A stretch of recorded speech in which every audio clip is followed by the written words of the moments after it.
Siapa-siapa yang memakai sutera di dunia ini, maka dia tidak akan memakai sutera itu di dalam syurga Allah di akhirat nanti. Ini kena ingat pada diri kita demikian. Siapa-siapa yang memakai sutera di dunia ini, dia tidak akan pakai sutera itu di akhirat nanti. Bagi orang lelaki lah. Bagi orang perempuan, dibenarkan pakai sutera. Jangan sekali-kali pada diri kita ni, pernah untuk kita ni buat benda-benda yang dilarang oleh Allah ini. Pakai pakaian sutera, termasuk hisap dadah, termasuk katakanlah kamu ni dah selesai dah dalam urusan kamu dalam neraka. Kamu masuk dalam syurga. Allah bagi ke nikmat tu? Allah tak bagi dah nikmat tersebut.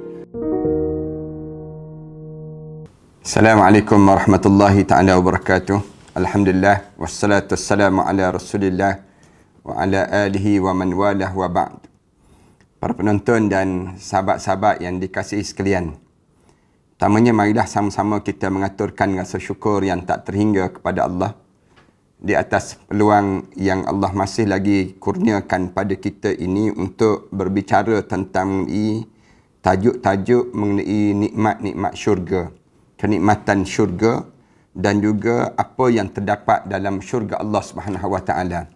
Kita masih lagi di peringkat awal membincangkan tentang mengenai bagaimana suasana dalam syurga Allah Subhanahu Wa Taala, di mana Allah gambarkan tentang mengenai sungai dan juga gunung, satu pemandangan yang indah yang Allah jadikan pada setiap orang yang dimasukkan ke dalam syurga Allah. Rupa-rupanya para penonton yang dihormati sekalian, pada kita ni di antara perkara yang kita nak menikmati pada pandangan mata kita ialah pandangan yang disebut dengan pemandangan yang indah. Pemandangan yang indah ini merupakan satu kenikmatan. Allah dia jadikan pada diri kita ni untuk tatkala mana kita masuk dalam syurga nanti, ada satu kenikmatan yang Allah Subhanahu Wa Taala jadikan pada diri kita ialah pada pandangan. Pandangan kita ini Allah jadikan satu pandangan yang indah pada pandangan mata kita. Kemudian Allah jadikan di antara pandangannya ialah sungai dan juga gunung dalam syurga Allah. Firman Allah Ta'ala dalam surah Muhammad, di antara contohnya Allah Subhanahu Wa Ta'ala sebut, "Mathalul jannati allati wu'idal muttaqun fiha anharun min ma'in ghairi asinin wa anharun min labanin lam yataghayyar ta'muh wa anharun min khamrin lazzatin lisyaribin wa anharun min asalin musaffa wa lahum fiha min kulli thamarat wa maghfiratun min rabbihim kaman huwa khalidun finnar wa suqu ma'an jami'an hamiman faqatta'a am'a'ahum." Allah Subhanahu Wa Taala sebut bahawa sungai ni masalul jannatil lati wa'idal muttaqun, perumpamaan penghuni syurga yang dijanjikan pada Allah, pada mereka yang bertakwa pada Allah. Di dalamnya Allah Subhanahu Wa Taala sebut ada sungai-sungai yang airnya fiha anharun mimma'in ghairi asinin. Dalam syurga nanti Allah sediakan air yang ghairi asinin, air yang tidak payau padanya tersebut. Kemudian yang pertama, yang kedua, wa anharun min labanin lam yataghayyar, dan satu lagi air sungai yang air susunya yang tidak berubah rasanya. Allah Subhanahu Wa Taala jadikan dua sungai dalam syurga Allah. Yang ketiga, wa anharun min khamratin ladzatin lisyaribin, dan yang ketiga air yang minum daripada yang air sungai arak ataupun air anggur yang tidak memabukkan. Kemudian yang keempat, wa anharun min asalin musaffa, dan Allah jadikan air sungai ni dalam keadaan sungai-sungai madu yang musaffa, dalam keadaan paling bersih air tersebut. Allah Subhanahu Wa Taala jadikan demikian. Walahum fiha min kulli samarat. Bagi ahli syurga ni, Allah jadikan pada mereka macam-macam buah-buahan dalam syurga Allah Subhanahu Wa Taala. Ini kelebihan bagi Allah Subhanahu Wa Taala, kelebihan bagi yang Allah sediakan bagi mereka yang bertakwa pada Allah untuk dimasukkan ke dalam syurga Allah. Allah Subhanahu Wa Taala sebut ada 4 sungai dalam syurga Allah Subhanahu wa taala bagi mereka yang muttaqun, wu'idal muttaqun. Masalul jannatil lati wu'idal muttaqun. Disediakan syurga bagi mereka yang bertakwa pada Allah. Ini ada 4 sungai dalam syurga Allah Subhanahu wa taala. Kemudian demikian juga Allah jadikan kaman huwa khalidun finnar. Sama juga mereka yang kekal dalam neraka. Dalam neraka ni Allah Subhanahu wa taala sebut wasuqu ma'an hamiman. Mereka diberi minum dengan air yang mendidih, faqatta'a a'ma'ahum, yang menyebabkan putus, hancur lebur segala usus-usus perut mereka tersebut. Itu beza dengan orang dalam neraka. Allah Subhanahu wa taala cerita demikian. Para hadirin sekalian, kita dah cerita panjang tentang mengenai air-air sungai dalam syurga Allah Subhanahu wa taala. Para alim ulama sebut dalam syurga ni ada beberapa sungai di dunia ini diangkat oleh Allah sampai ke dalam syurga Allah Subhanahu wa taala pada akhir zaman nanti. Ada beberapa sungai di dunia ini diangkat ke langit pada akhir zaman ini. Rasulullah sallallahu alaihi wasallam bersabda, Allah Taala telah menurunkan 5 buah sungai ke bumi ini. Ada 5 buah sungai yang Allah turunkan ke atas muka bumi ini. Sungai yang pertama, Sungai Saihun di India. Ini yang pertama, sungai yang diturunkan oleh Allah Subhanahu wa taala ke atas muka bumi ini. Yang kedua, Sungai Jihan di Balakh. Yang ketiga, Sungai Dajlah. Sungai Dajlah, dan juga yang keempat di Sungai Efrat di Iraq. Dan yang kelima, sungai yang disebut dengan Sungai Nil. Sungai Nil ni di antara sungai yang berada di bumi Mesir. 5 sungai ini, semuanya sungai ini diturunkan oleh Allah Ta'ala ke dunia daripada salah satu mata air di surga yang darjatnya paling rendah melalui sayap malaikat Jibril alaihissalam. Ini disebut demikian.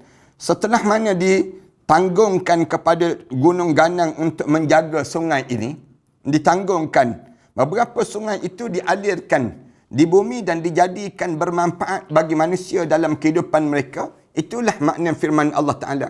وَأَنْزَلْنَا مِنَ السَّمَاءِ مَاءً بِقَدَرٍ فَأَسْكَنَّاهُ فِي الْأَرْضِ وَإِنَّا عَلَى ذَهَابٍ بِهِ لَقَادِرُونَ. Dan kami turunkan air daripada langit dengan suatu ukuran. وَأَنْزَلْنَا مِنَ السَّمَاءِ مَاءً بِقَدَرٍ. Kami tak turunkan semua, tidak. Tapi kami turunkan biqadar, dengan kadar-kadar tertentu. Allah Subhanahu wa taala sebut فَأَسْكَنَّاهُ فِي الْأَرْضِ.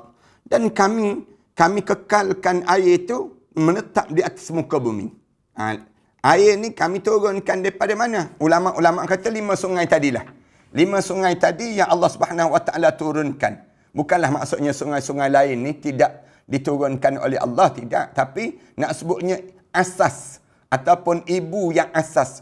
Daripada mana? Daripada yang Allah Subhanahu wa taala jadikan khusus untuk manusia.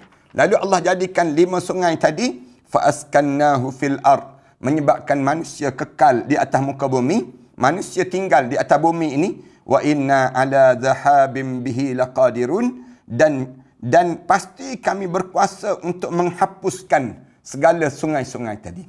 Allah Subhanahu wa taala ceritalah di antara sungai yang lepas pada ni dekat dunia nak tutup, Allah nak tutup alam ni, Allah keringkan sungai Efrat. Dah kering tahun 2014. Saya dipahamkan kering, sampai hari ni kering terus. Tak ada lagi. Nak sebutnya gambaran bagaimana keadaan manusia di dalam keadaan yang demikian. Ini gambaran-gambaran yang berlaku.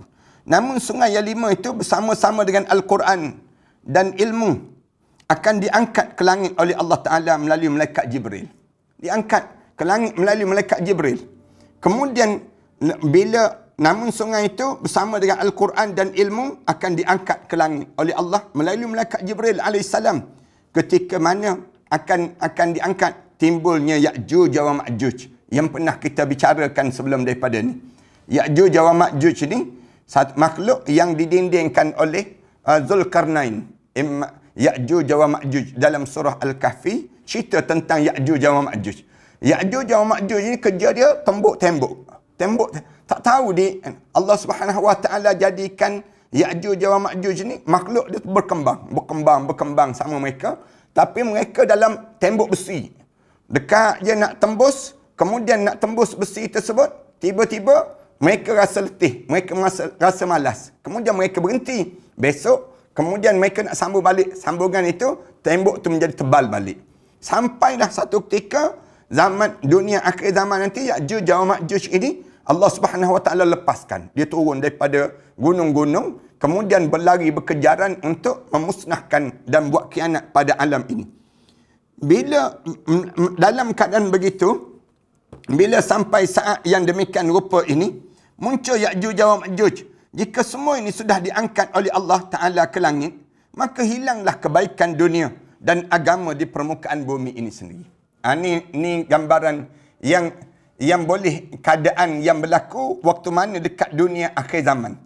Diriwayatkan daripada Al-Mas'udi, dia berkata, Sungai Ifrat itu pernah mahu diluaskan pada zaman Ibn Mas'ud. Tetapi rakyat pada masa itu tidak menggembarinya. Maka Ibn Mas'ud berkata, janganlah kamu semua merasa keberatan jika sungai itu diluaskan. Kerana suatu masa kelak, di sungai itu tidak akan dapati lagi setimba pun air. Kerana pada masa itu airnya sudah kembali ke bentuk asalnya, hingga air tidak ada lagi. Melainkan hanya di negeri Syam saja yang ada. Sekarang dah kering tu.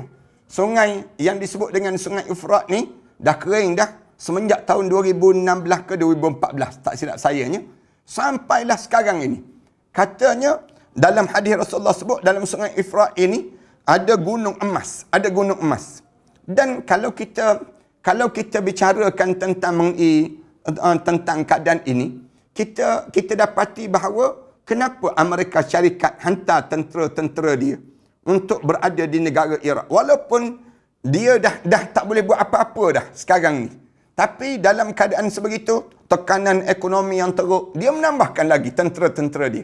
Kerana saya dipahamkan bahawa mereka faham tentang ada gunung emas dalam Sungai Ifrat ini. Dan mereka cuba dapatkan yang disebut dengan apa yang disebut oleh Rasulullah sallallahu alaihi wasallam, manusia akan berbunuh-bunuhan daripada 1000 orang seluruh dunia ni akan datang nak berebut gunung emas ini, nak berebut daripada 100 orang. Rasulullah kata setiap 100 orang itu 99 mati, seorang dia boleh hidup.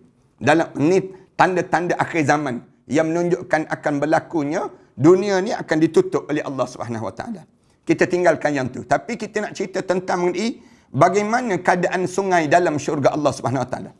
Hulu sungai ini di syurga Allah.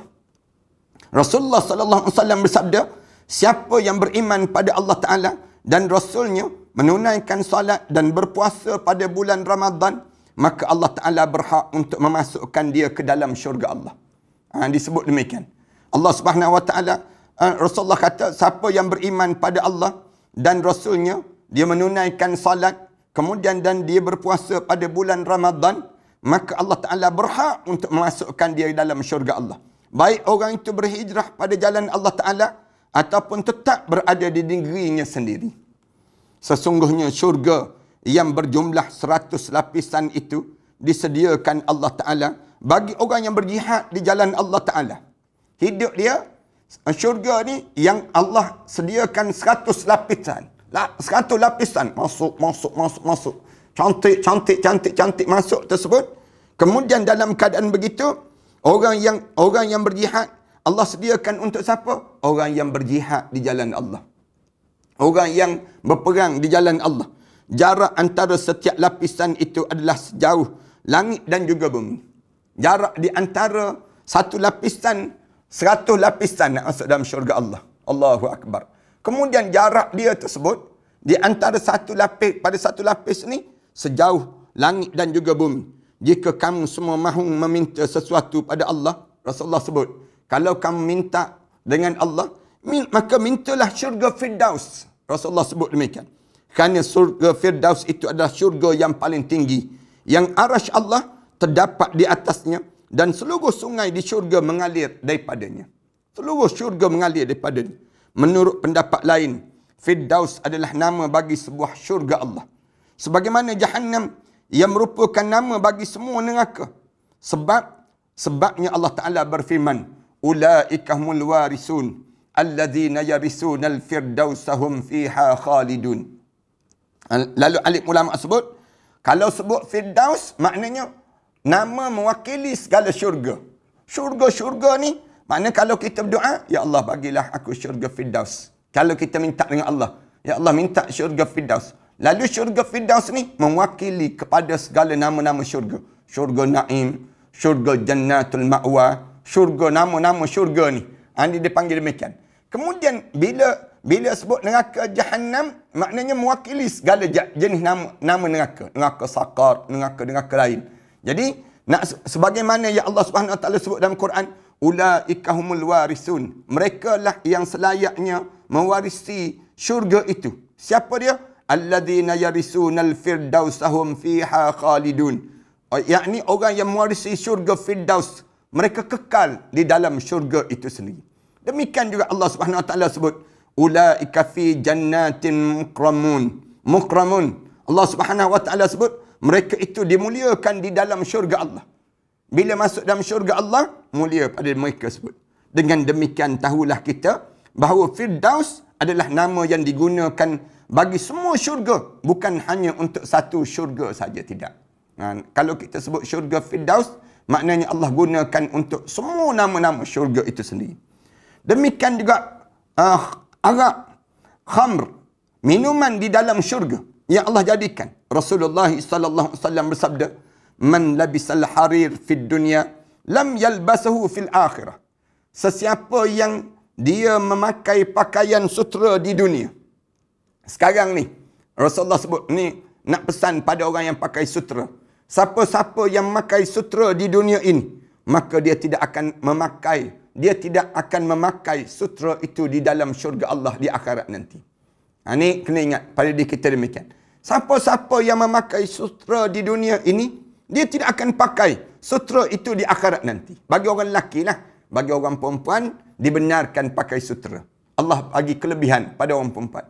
Lalu ditanya, kenapa orang lelaki tak boleh pakai, orang perempuan boleh pakai? Ini hadiah Allah kepada orang perempuan. Kerana Allah jadikan orang perempuan itu lembut dibandingkan dengan orang lelaki. Orang lelaki ini bersifat dia tegas.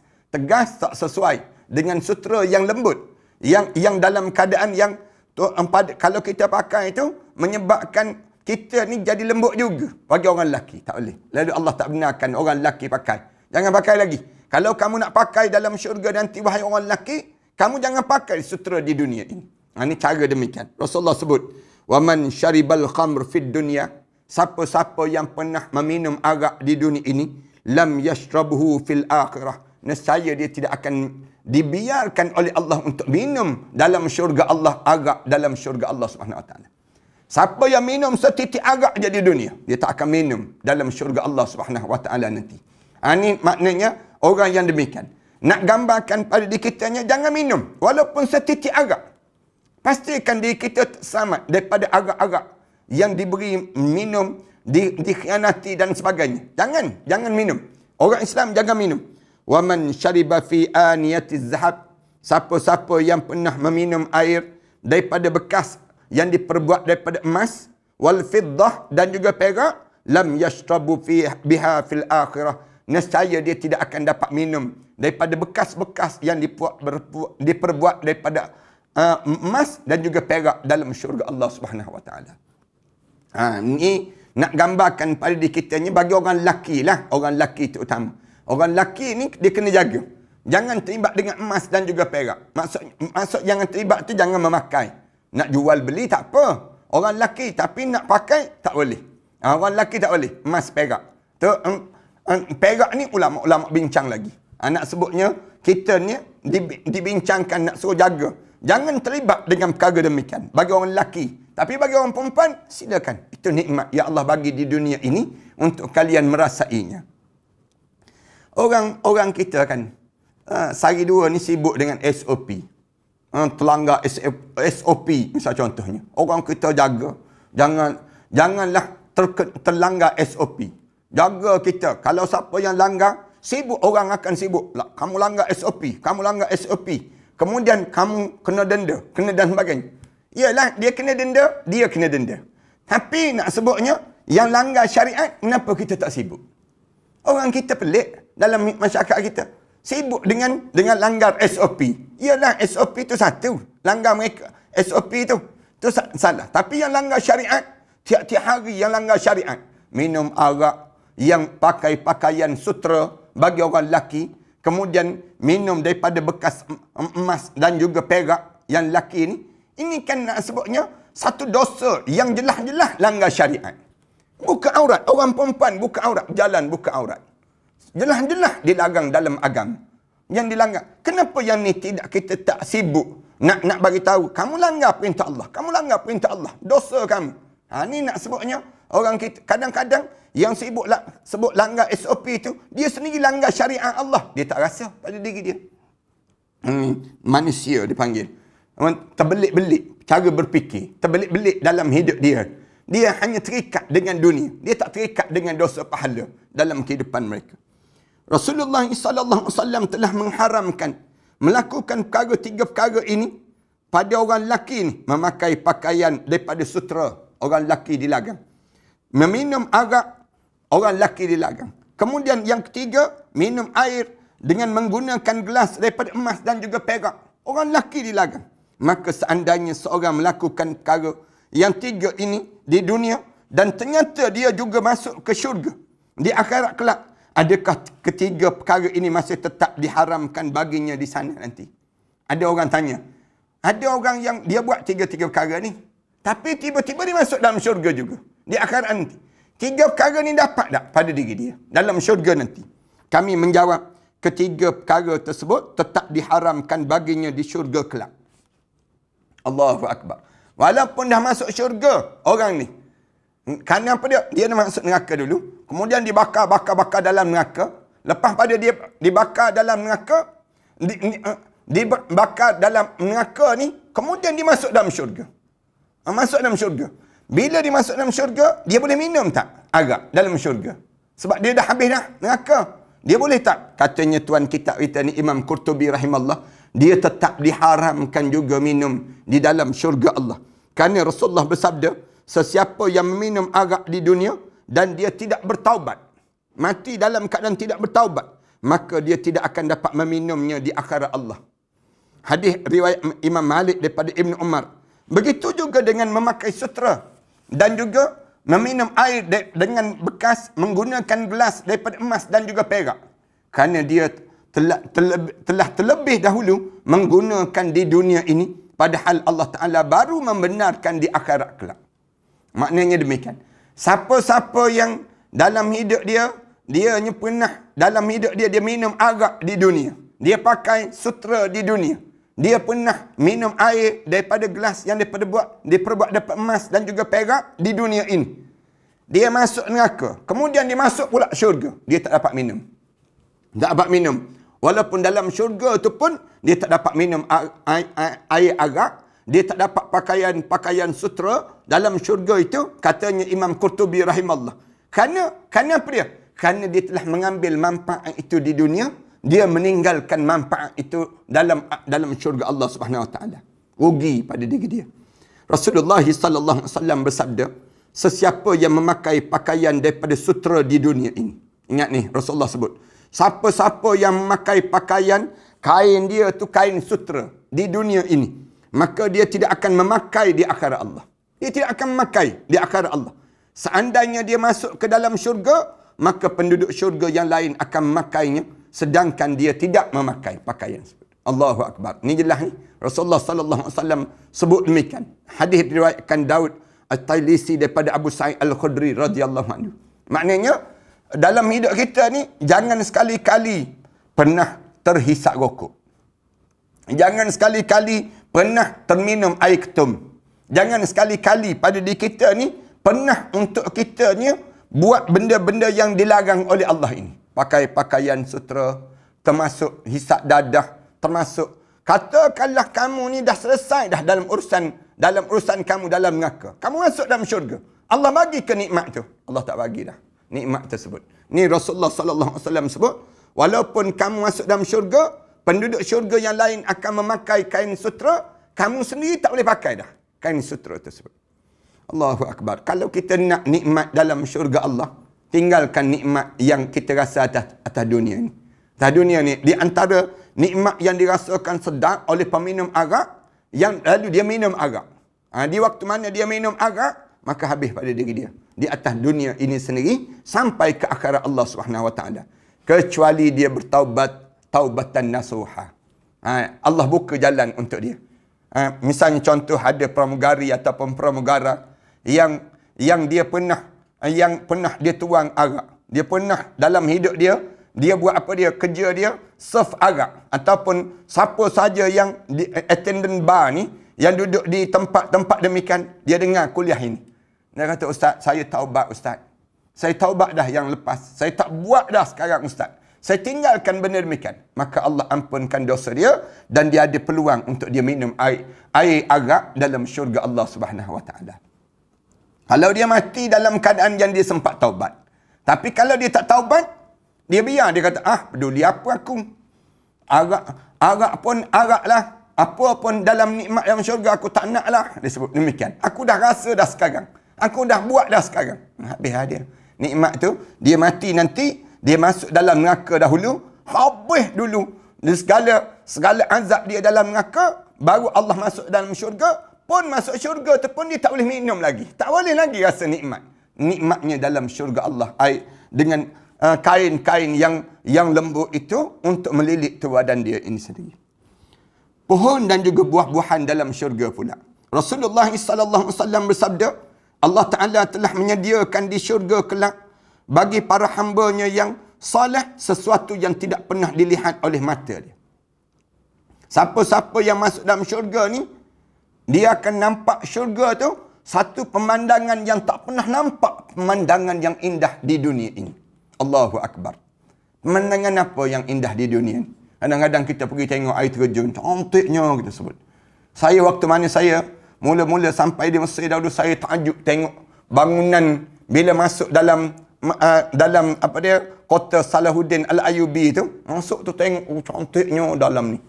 Bila pergi ke Turki tengok struktur binaan cantik dalam tersebut dengan lampu-lampu, dengan cantik, kita rasa demikian. Tu kita rasa cantik, kagum. Kita tengok Allah cantiknya, binaan dan sebagainya. Kita pandang pada orang-orang tertentu, kita tengok cantiknya dia. Kita rasa demikian. Tapi dalam syurga Allah Subhanahu Wa Taala, Rasulullah kata, siapa yang masuk dalam syurga, mala ainun ra'at. Mata dunia atas dunia ni tak pernah terpandang secantik ini. Secantik ini dalam syurga Allah. Wala uzunun sami'at. Telinga ni tak pernah dengar. Tak pernah dengar. Allah merdunya suara dalam syurga Allah. Ni suara-suara dalam syurga Allah. Wala uzunun sami'at. Telinga tak pernah dengar. Wala khatar ala qalbil bashar. Hati ni tak pernah terdetik. Allah, seindah ini suasana yang kita dapat rasa dalam syurga Allah Subhanahu Wa Taala. Firman Allah Taala, "Fala ta'lamu nafsum ma ukhfiya lahum min qurrati a'yun jazaa'an bima kanu ya'malun." Maka tidak seorang pun yang mengetahui apa yang disembunyikan untuk mereka, iaitu bermacam-macam nikmat yang menyenangkan hati sebagai balasan terhadap apa yang mereka kerjakan. Fala ta'lamu nafsun. Maka tak ada seorang pun yang tahu terhadap apa yang dijanjikan oleh Allah. Ma ukhfiya lahum min qurrati a'yun.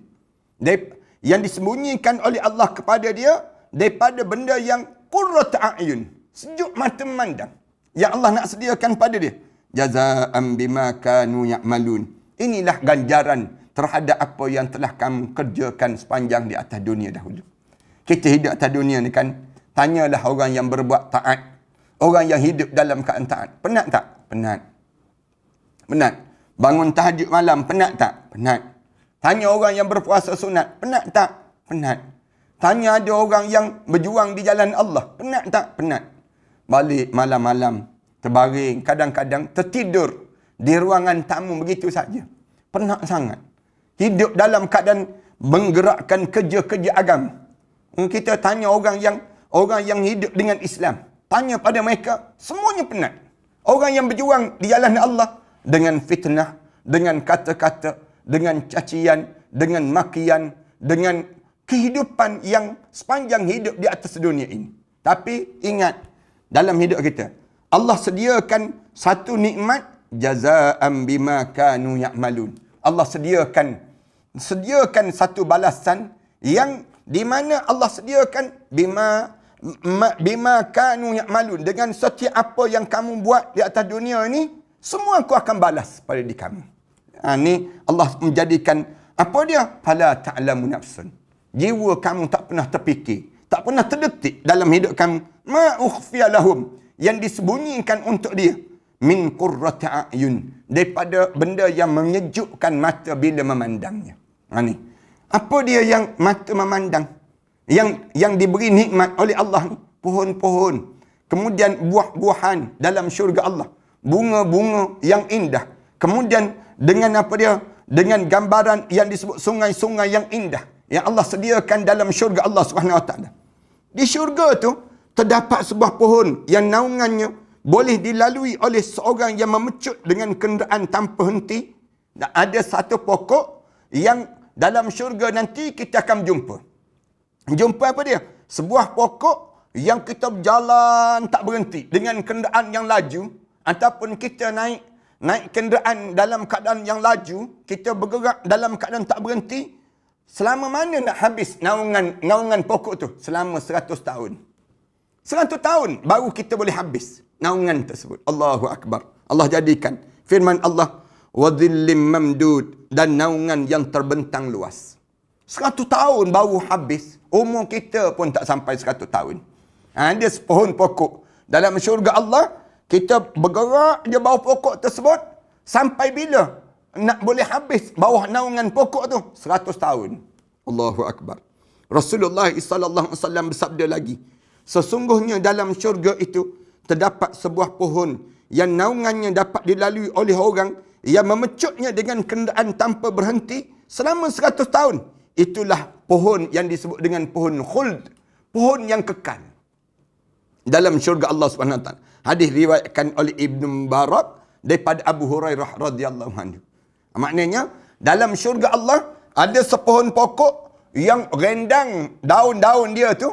Kemudian kita berjalan di bawah pokok-pokok tersebut. Pokok ini, pohon pokok tu saja, nak habiskan naungan dia tu selama 100 tahun. Satu hari dalam syurga Allah sama dengan 1000 tahun hidup di atas dunia ini. Allahu Akbar. Sonoknya dalam syurga Allah. Berlari riang, menari-nari keriangan. Tak tahu nak buat apa, terguling-guling. Syurga dalam keadaan nikmat yang tiada taranya. Nabi sabarlah ketika sepanjang Allah bagi nikmat pada kita hidup di atas dunia ini, maka kita guna nikmat-nikmat ini untuk mentaati perintah Allah, bukan untuk kita melawan perintah Allah Subhanahu Wa Taala.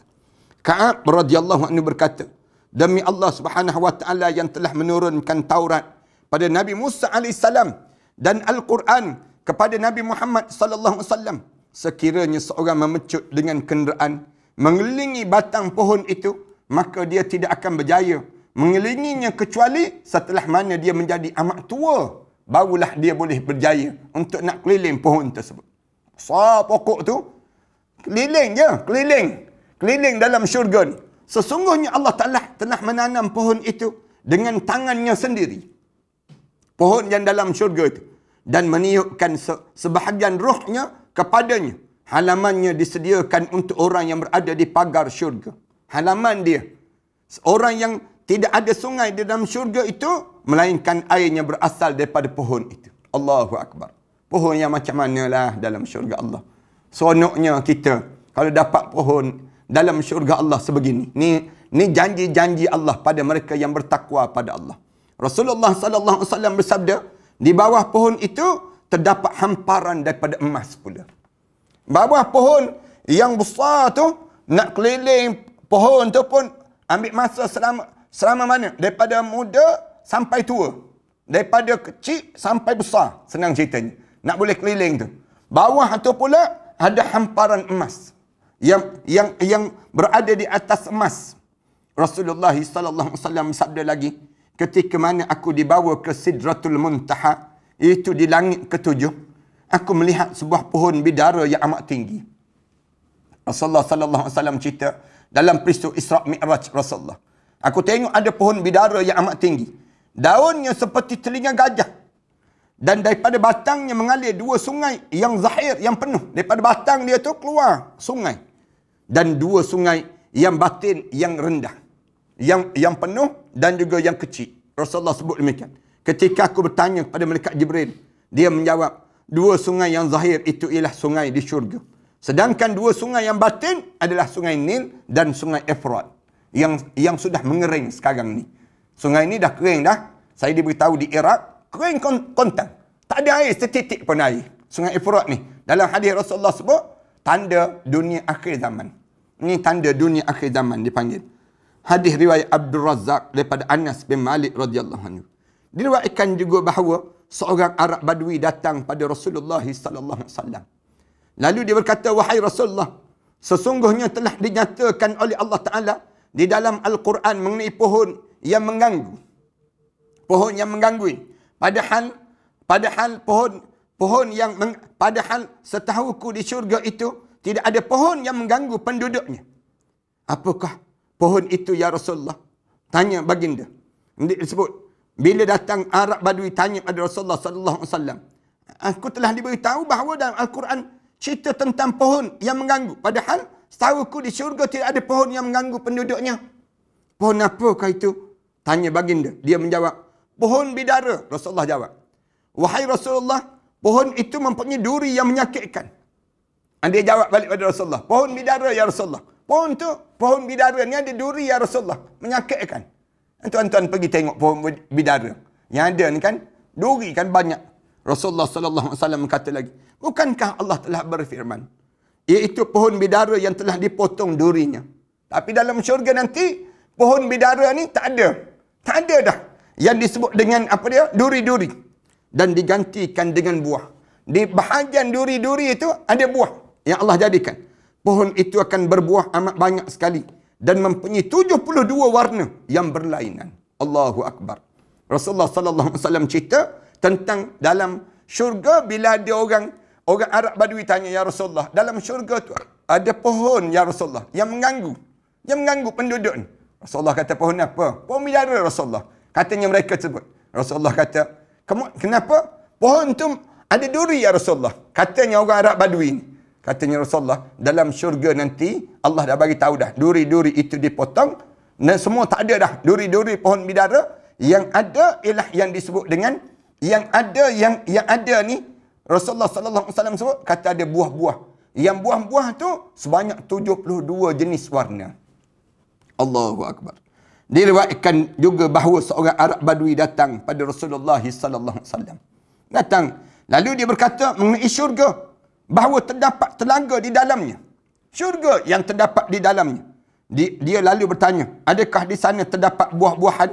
Rasulullah berkata, benar. Di dalamnya terdapat sebuah pohon yang bernama pohon tuba. Pohon tuba. Dia bertanya lagi, adakah pohon di dunia ini yang menyerupai pohon tersebut ya Rasulullah? Pohon dalam syurga tu ada tak sama dengan di dunia ini ya Rasulullah? Baginda menjawab, tidak ada satu pun yang serupa dengan pohon di negeri kami. Dan adakah kamu berasal daripada Syam? Rasulullah tanya balik, kamu datang daripada mana?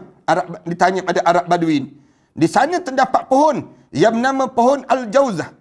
Seperti pohon kemiri begitu. Ia berdiri di atas sebuah batang yang rimbun. Hadis yang diriwayatkan oleh Al-Mubarak. Diriwayatkan lagi daripada Ibn Abbas bahawa sahabat berkata pada Rasulullah sallallahu alaihi wasallam. Sahabat sebut, kami lihat kamu semua mengambil sesuatu di tengah jalan, lalu berhenti sebentar. Baginda berkata, sesungguhnya aku telah melihat syurga dan mengambil tandanya. Rasulullah sebut demikian. Aku tengok dalam syurga tu, aku tengok syurga dan mengambil tanda. Sekiranya kamu semua mengambil tandan tersebut, aku mengambil tandannya. Rasulullah sebut, kalau sekiranya kamu semua mengambil tandan tersebut, maka tandan itu tidak akan habis-habis. Kamu semua makan selama mana berada di dunia ini. Rasulullah kata demikian. Aku ambil tandan tu. Kalau kamu boleh tengok tandan tu di dunia ni, kamu boleh makan, tak berhenti. Keluar. Macam angsa bertelur emas. Senang ceritanya demikian. Ini gambaran yang Rasulullah sallallahu alaihi wasallam nak cerita. Daripada Masruq daripada Abu Ubaidah, dia berkata, kurma syurga berbuah daripada bawah dia hingga cabang dia. Pokok kurma tu berbuah daripada bawah dia, di akar dia tu kat bawah tu naik sampai ke mana? Ke cabang dia. Allahu Akbar. Kurma tu sendiri dalam syurga Allah. Buahnya seperti botol besar. buah dia tu besar-besar daripada bawah. Setiap kali buahnya dipetik, maka akan diganti dengan yang lain. Ambil je buah tu, keluar balik buah yang lain. Kemudian airnya mengalir tanpa parit. Dalam syurga tu air tu mengalir, tak ada parit. Tak ada longkang gitu, tak ada. Sedangkan tandannya mempunyai 12 cabang. Tandan dia tu pula ada 12 cabang. Tandan, Allahu Akbar. Abu Umamah Al-Bahili berkata, bertuahlah pohon di syurga. Beruntunglah pohon di syurga. Kerana tidak ada rumah, melainkan dahan pohon itu akan ada padanya. Maknanya, mana-mana istana dalam syurga tu, semua pohon-pohonnya ada. Pohon-pohonnya ada. Tidak ada burung yang indah, melainkan ada di pohon itu. Burung-burung cantik-cantik terbang dalam syurga tu, semua hinggap di atas pohon-pohon tersebut. Dan tidak ada satu pun daripada buah-buahan, melainkan yang ada juga pohon itu. Maknanya, mana-mana buah, semua pohon tu ada. Pohon tu ada. Buah apa pun saja, ada pohon yang dimaksudkan ini. Pohon apa dia? Ada yang sebut pohon tuba, ada yang disebut pohon dengan al-khul yang kita sebut tadi. Anas bin Malik radhiyallahu anhu berkata, tidak ada satu pun daripada buah-buahan di dunia yang menyerupai buah-buahan dalam syurga kecuali pisang. Buah pisang. Buah pisang ni, siapa-siapa yang nak tengok buah dalam syurga, antaranya buah pisang. Kerana Allah Ta'ala berfirman, Mathalul jannati allati wu'idal muttaqun, tajri min tahtihal anhar, ukuluha daimun wa zilluha, tilka uqbal ladhina attaqaw, wa uqbal kafirinan nar. Perumpamaan syurga yang dijanjikan pada orang bertakwa pada Allah, seperti tanaman mengalir sungai-sungai di bawahnya, sentiasa berbuah, naungannya sentiasa teduh. Itulah tempat kesudahan bagi orang bertakwa. Sedangkan tempat kesudahan bagi orang kafir itu ialah neraka Allah. Pisang itu boleh tumbuh pada musim sejuk dan musim panas. Pisang ini sendiri, Abu Zar berkata, telah dihadiahkan semangkuk buah tin kepada Rasulullah sallallahu alaihi wasallam. Pernah satu ketika orang datang bawa bagi hadiah kepada Rasulullah buah tin. Dan ketika mengasai buah tersebut, Rasulullah sallallahu alaihi wasallam sebut pada sahabat, makanlah buah ini. Rasulullah sebut, makan buah ni. Kerana sesungguhnya buah yang ada di dalam Al-Quran adalah buah tin. Rasulullah sallallahu alaihi wasallam cerita demikian. Buah yang ada dalam Al-Quran ni buah tin. Buah tin. Buah itu adalah buah-buahan syurga yang tidak berbiji. Tapi dalam syurga nanti, dalam buah tin tu tak ada biji. Makanlah buah itu kerana dapat menyembuhkan penyakit buasir dan juga penyakit tulang. Ni ingat betul-betul. Siapa yang ada penyakit buasir, Rasulullah kata, makan buah tin. Makan buah tin. Ataupun siapa yang kena rheumatism. Rheumatism ni maknanya tulang yang reput. Tulang yang reput. Orang yang tulang dia tak kuat, ataupun kerak senang patah dan sebagainya, bagaimana nak kuatkan balik tulang dia tersebut? Rasulullah kata makan buah tin. Makan buah tin. Tapi jangan makan seguni, jangan. Jangan makan banyak sangat. Makan sekadar 7 biji. Makan sekadar 3 biji. Makan 5 biji. Sekadar-kadar tu je. Setiap hari. Buat amalan pada diri kita. Maknanya, buah tin ni, dalam syurga pun ada. Kemudian, di atas dunia ni pun ada. Cuma dalam syurga nanti tak ada biji-biji yang kecil-kecil tu. Tak ada. Tu Allah jadikan demikian. Siapa yang penyakit pada diri dia, penyakit buasir, keluar usus di sebelah punggung dia ni sendiri, yang bila dia buang air dia sakit, maka makan buah tin.